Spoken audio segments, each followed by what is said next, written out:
So today we are talking about guys that are on TRT, but they still complain of having low libido. And I want to break down how TRT can affect that, or how it may not even be related to the low libido itself. Libido is way more complex than simply get on TRT and now all of a sudden all you do is think about sex. Sure, I'd say for a nice subset of guys, they get on TRT and then you know what, all their libido problems are solved.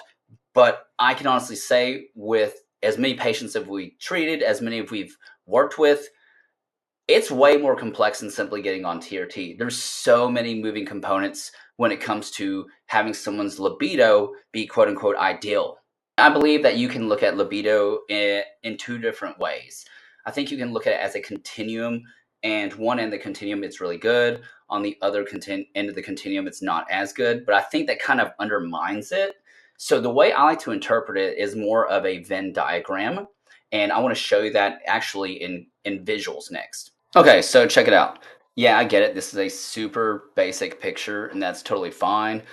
But it does help give us a visualization of the point I'm trying to get across. So let's pretend this pertains to you. You're the guy in the middle, you're the big circle.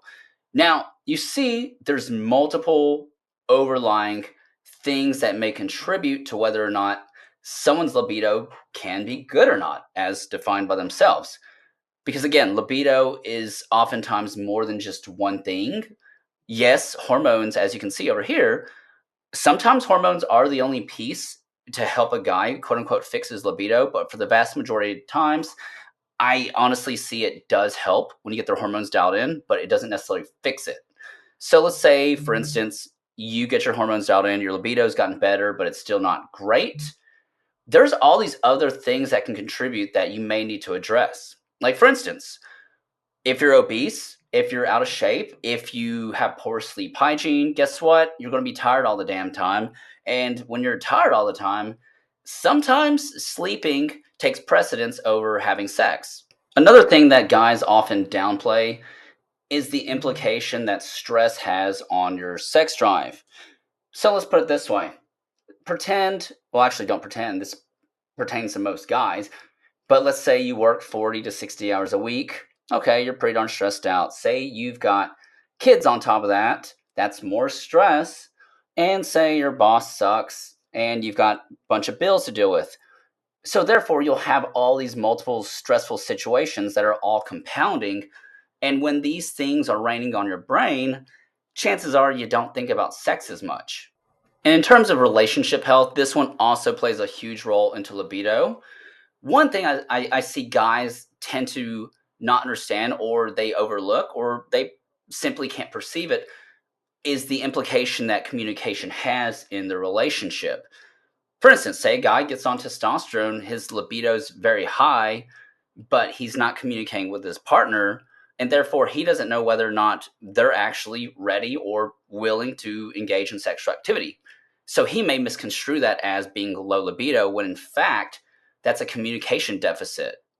It absolutely blows my mind how many times guys will say that their libido sucks, their libido's low, but when in fact they don't even know if their partner is or isn't willing to engage in sexual activity. And next, we have psychiatric implications that can negatively affect your libido. In this case, particularly performance anxiety, which may be manifested as you ejaculate too quick or you can't get it up. Now, if it's true performance anxiety, ask yourself this: do you wake up with erections? If you do, but when you attempt to have sexual activity, you struggle to get an erection or keep an erection, then we know it's most likely psychogenic because, again, if you wake up with erections quite frequently, organically the blood flow, the architecture, the health is still there, but it's not coming to fruition when it's time for sexual activity, which lets me know you're probably checking yourself out. Also, another psychiatric thing that may contribute are the medications, particularly the second generation antipsychotics, the SSRIs, the SNRIs. All those medications are notorious for lowering your libido. Some of those antipsychotics can drive up prolactin, which that can also suppress testosterone. Also, when you drive up prolactin, you push down dopamine, and that's going to kill your sensitivity. That kills your sensitivity, and guess what? You really don't want to have sex anyway because all the fun's taken out of it. The second to last point I want to talk about is opportunity. I actually see this a lot. I see guys, they actually do have good libido. It's just they don't have any opportunity to express it, to use it with their partner. I mean, if you're at work 60 hours a week, if you're hustling kids around to sports, if you've got all these outside engagements, these things going on in your life that occupy your time, I mean, heck, your libido may be great, but I mean, if you don't have a chance to use it, then what difference does it make? So here's something I like to ask patients, and this actually kind of rules out: is it the opportunity cause, or is it actual true low libido? I like to ask them, you know what? If you could go on vacation tomorrow, if you had nothing to do, no phone, no TV, nothing like that, and you had free time for a full week, would you and your spouse, would you and your partner be engaging in sexual activity? And honestly, the vast majority of times, they tell me they'd probably do it 2, 3 times a day. So again, that tells me it's not really a loss of attraction. It's not really a loss of libido. It's a loss of opportunity. And the last area of this Venn diagram, unrealistic expectations. This is probably one of the ones I see the most, especially with client intakes.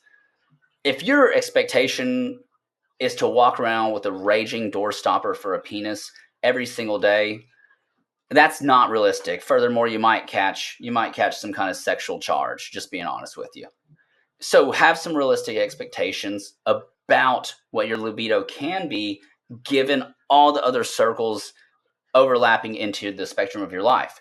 You have to have realistic expectations, knowing that you might have much opportunity, you might work a lot, your health may not be the best. All those things can play into whether or not your expectations can be realistic or not.